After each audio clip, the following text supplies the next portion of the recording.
Okay, let's do this thing. Fight for the Fallen review, AEW. And man, I want to say this is a very interesting of a crosswordy show when you think about it. A lot of NJPW and a little bit of GCW or CZW if you're a fan of that and whatnot. But there was a lot to say about AEW tonight. We do kick it off though with a 10-man tag elimination match. If Hangman's team can win, he will get a title shot at AEW All Out coming up, and they kind of had like a cool video package, I will say this, for Hangman Page and the Dark Order. Basically, showing their entrances and Hangman in the purple colors and whatnot with the bandana and everything, which it looked like a really dope entrance. I'll say one thing.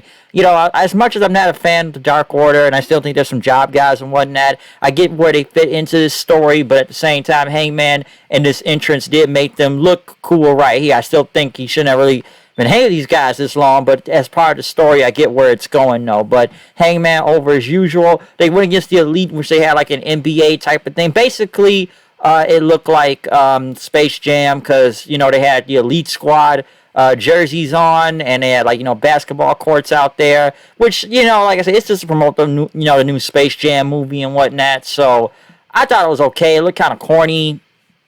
In a way, I thought, with them coming out, and their heels and everything, the back of their jerseys, Omega's got 23 like Michael Jordan, which he's not Michael Jordan, but I like that Carl Anderson's had like 2012 in it because he was in the finals of the G1 Climax and everything. So yeah, we got to promote that new Space Jam movie with LeBron and whatnot. So like I said before, man, it's like the credits. I want to fly like an eagle. Instead of me, fly like an eagle. Let that spirit meant to fly right back to the future. Running, running, running, running. Yeah, you know how the song goes and whatnot. So, yeah, that's the thing. Space Jam, I believe I can fly and I believe I can touch the sky, okay? See me run through that open door. But, yeah, not Space Jam music jokes right there. But, yes. This 10-man tag, which honestly, this tag match, I would have called it a tornado tag damn near. Also, I don't never need to see Don Callis in shorts ever again, but this elimination match, which I swear the referees do not do anything throughout a lot of this. I know with Carl Anderson, he rolled up Alex Reynolds to be the first one out. The Super Smash Brothers, or Grayson and Pizza Uno right there, hit the fatality onto Carl Anderson, taking him out then. I had some problems watching this match. I don't know if it was my TV and that, but I know, both Stu Grayson and Luke Gallows were both counted out then. Omega hit a V-trigger, then a one-wing angel on Evil Uno to take him out. John Silver got hit with the VTE triggered in by the Bucks. And then Hangman was the last man standing. He basically, even hit a double buckshot onto, both the Young Bucks then, eliminating one of them after that.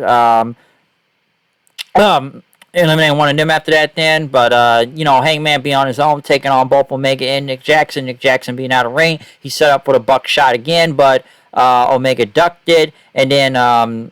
Omega hit him with the AEW title before hitting him with some V-triggers and a one-wing angel for the win. So the Elite of Nick Jackson and Kenny Omega were the last one standing in this elimination tag match. Like I said, this tag match was all over the place.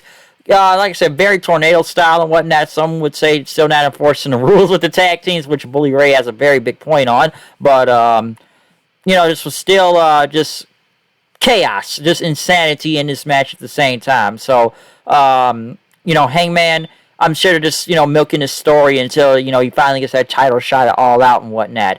Pac was being interviewed in the back until Andrade came out with Chavo Guerrero, talking about, Penta and Phoenix's car, or, I don't know, was broken or something like that. So Andrade talked about, sending them a limo, talking about riding in style and everything. Taz had a podium setting up for a big title celebration, the FTW title. I don't know how this is still a real title and whatnot, but still a real title. But yes, the FTW belt. Big celebration for Ricky Starks coming out there with Hook. I guess Hobbs couldn't make it, but they had a whole marching band going out there, New Orleans style. When the Saints go marching in, Starks cut this really great promo, I should say. Talking about Cage, basically, how he couldn't make it and everything, and how we got rid of him and stuff. Brian Cage came out, basically knocked down some of the marching band members, hitting one of them in the head with a big, the drummer or the bass drum and whatnot. That bass drum had a family man, as JR would say. And then he broke the trombone in as Starks threw the flowers at Cage and, basically ran off then after that. Next, this is somewhat big. We had a video from Hiroshi Tanahashi. Basically, he wants a shot at the U.S. title. It has a certain charm to it. He's won a lot of titles in his career, but he's never held the IWGP U.S. title. And whoever wins this match tonight, he will take them on. So at first, everybody's thinking, will Tanahashi actually show up in AEW now? If he shows up and whatnot. I'm not really sure, but that's going to be explained when that U.S. title match comes on. But I was like, oh shit, Tanahashi, could he be? Like I say, he's the next in line for the title. I know he just lost against Shingo last Saturday at the Tokyo Dome and whatnot for the IWGP heavyweight title, which I recommend everybody should go back and look at that match. That was a damn good match, I will say that. I still think it's kind of funny that Evil's getting a title shot next when this guy's been losing hella matches for the past few months. But hey, he beats Ishii, he can get a title shot though all of a sudden. But will Tana show up on AEW? That is the big question right now, because this is the ace of New Japan. This is New Japan, one of New Japan's biggest stars over there. Okay, one of their biggest stars.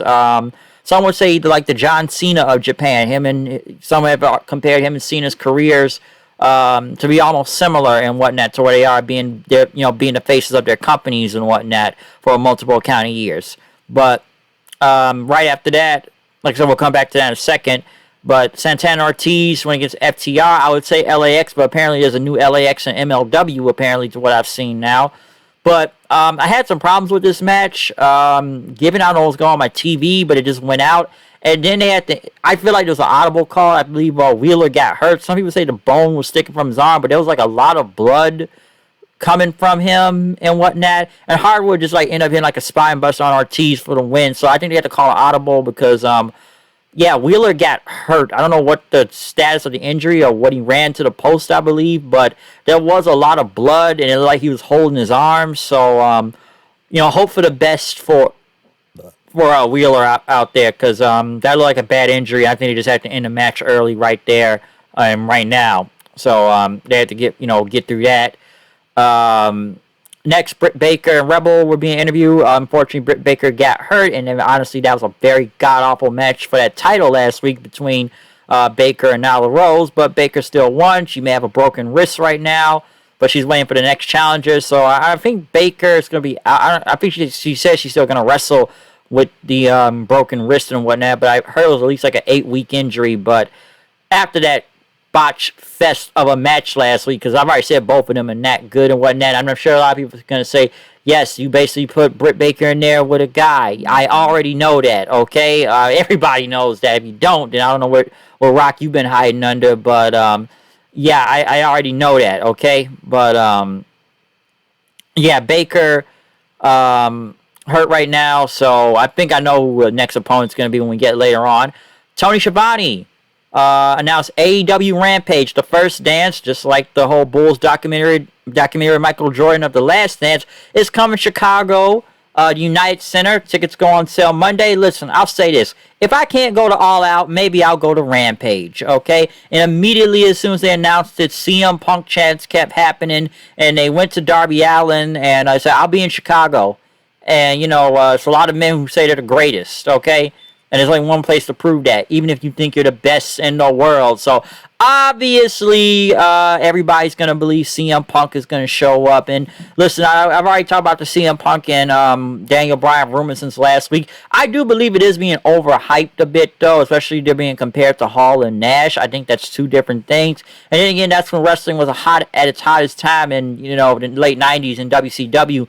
Hall and Nash made a very big impact, okay? And I'm not saying Bryan and Punk can't either, but they're no Scott Hall and Kevin Nash, okay? Both Punk and Bryan are draws, though, in my opinion. Come on, Bryan did just main event WrestleMania not that long ago, and people still talk about CM Punk. So I will say this: will I go to this first dance at Rampage? Listen, wrestling never really goes to the United Center at this point. And if WWE goes, they probably go for a house show, but it's not really a lot of people there. Do I believe AEW can sell out the United Center? Not really, to be honest. Maybe half capacity. Well, I'm not going to say half capacity, but my friend would say, you know, if you can get like maybe a capacity of 15,000. I don't know the numbers of the United Center, okay? The last time you remember wrestling as a full crowd, that was in you know, United Center. And maybe, and listen, you can correct me if I'm wrong about this. I can go back to when Dennis Rodman and NWO were coming out there on WCW Nitro, and how cool of an entrance they had. You know, Rodman and Hogan coming out there with Bischoff and stuff.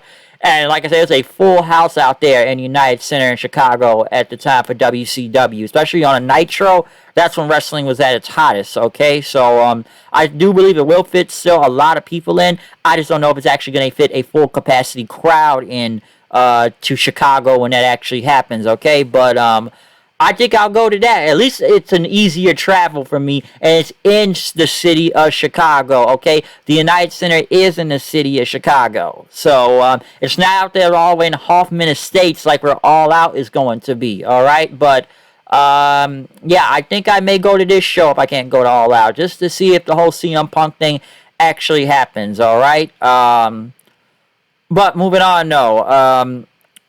Yes, Lance Archer went against Hikuleo, who brought out his dad, King Haku, I believe. Yeah, King Haku back out there again, so great to see him.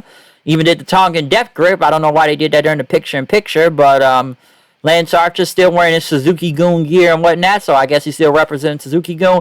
Now, apparently, as I said about Tanahashi earlier, whoever wins this match are going to travel to Japan to face Hiroshi Tanahashi for the IWGP US title. So I don't think Tanahashi is going to be coming to America just yet. And then again, I heard COVID's still pretty bad down there anyways in Japan. Come on, the fans. There's no fans even for the Olympics right now, okay? But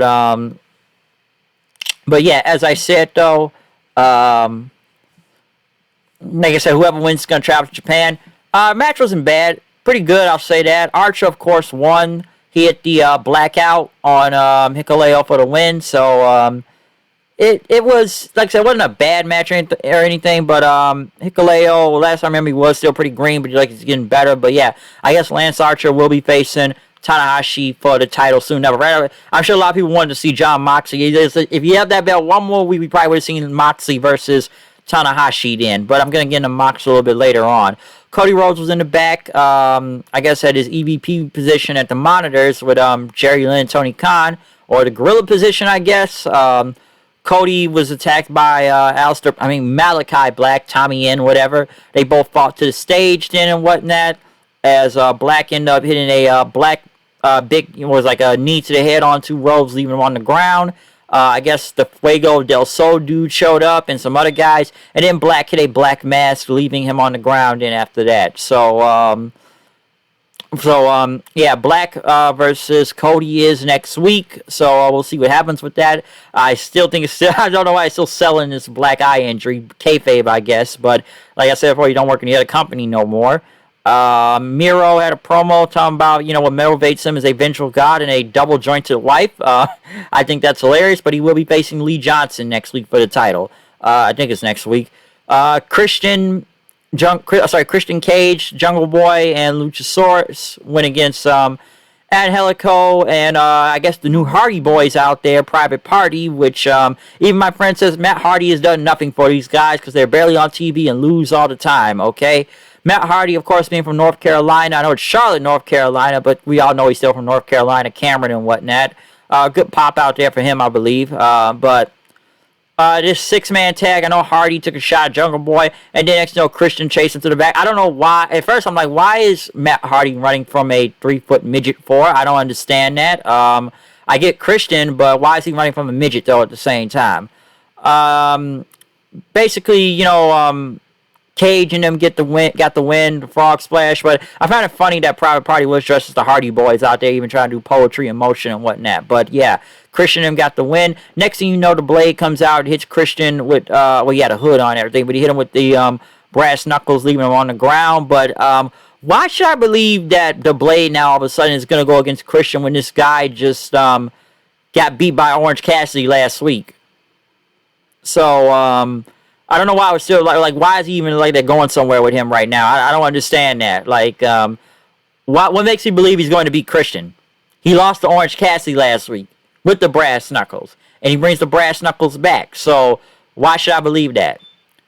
Thunder Rosa went against Julia Hart. Julia Hart gets a lot of TV time. Thunder Rosa, of course, got the win. I'm assuming she's going to be next in line for the title, I thought. But apparently they have a number one contenders match with Layla Hirsch and the Bunny. I do not really understand that. Or did it say NWA Women's title shot? Or if it was the AEW one. But I was like, are any of them close really to a title shot? Are they? Because I'm not really sure about that. And what rankings are they really up there to? I don't know. John Moxley cut a promo talking about, last time people saw me, I was in barbed wire and whatnot. But he talked about how, seeing where water polo teams go to Japan and he can't right now, all the Olympics. And, the moment he doesn't have the U.S. title, Tanahashi shows up with his, a stupid little ponytail and wanting a title shot now. He says, screw you, Tanahashi. You've been ducking and dodging me for a while. This forbidden door may be open. And, you better ask your boys like Nagata and Suzuki and whatnot. Because, nothing's going to be good if you're waiting for the other side. So, could John Moxley even be showing back up in Japan soon and beating the hell out of Hiroshi Tanahashi? Could it be on New Japan TV? I don't know. But, we shall see about that. Main event time. Painmaker Chris Jericho. Like I said, more New Japan here. Went against Nick Gage in a no-rules match. Listen, I'm going to say this right here. This was basically a CZW, GCW match. And I'm sure everyone's going to, compare this to the GCW match with Matt Cardona last Saturday and whatnot. But I can understand if you're not a big fan of a death match. I'm not really a big fan. I already said what I've had to say about Nick Gage last week before. I'm not really the biggest fan. I believe they only brought him in because of his Dark Side of the Ring episode. And I'm sure Moxley had some pull for him. Like I said, I know Nick Gage works this style and everything. And I'll give Jericho some type of credit for even doing some shit like this, even at this stage in the game of his career. But I even said last week, I'm sure Jericho's going to have to carry this guy to somewhat of a good to decent match and whatnot. But it's a no-rules hardcore match, so it's going to be a lot of just very CZW style. And I wonder how much they were going to get away with this on TV. Of course, they have the pizza cutter and the, the barbed wire baseball bats and, the light tubes and whatnot. Some would call this garbage wrestling and whatnot. Like I said, I'm not the biggest fan of style of wrestling. And again, like I said, I've seen CZW. I'm not a big fan of this. And Gage himself, I don't even really believe that Nick Gage is that good, but he has his following fan base and whatnot. Like I said, I've seen the Dark Side of the Ring episode 2. And what happened with Cardona the other night. But as you expected, it was going to be a bloody mess and glass and Jericho doing a Hurricane Rana off the top rope, knocking Gage into the... just a whole bunch of gas. Gage giving a power drive onto the broken gas to the floor, and then using a light tube and just stabbing Jericho's head in, and then set up more tubes. Then Jericho sprays him with some mist, and then he hits him with the big pile of light tubes, and then hits a Judas effect on him and wins. Like I said, some are going to be the biggest fan of this match, some are not, okay? Like I said, I'm not the biggest fan of the death match thing and whatnot, but Jericho, I guess he wanted to try to get this guy over somehow, whatnot, on a national television show, okay? So, yes, some would say, yeah, the bank-addicted drug robber is now finally on TV. I believe this was a one-off.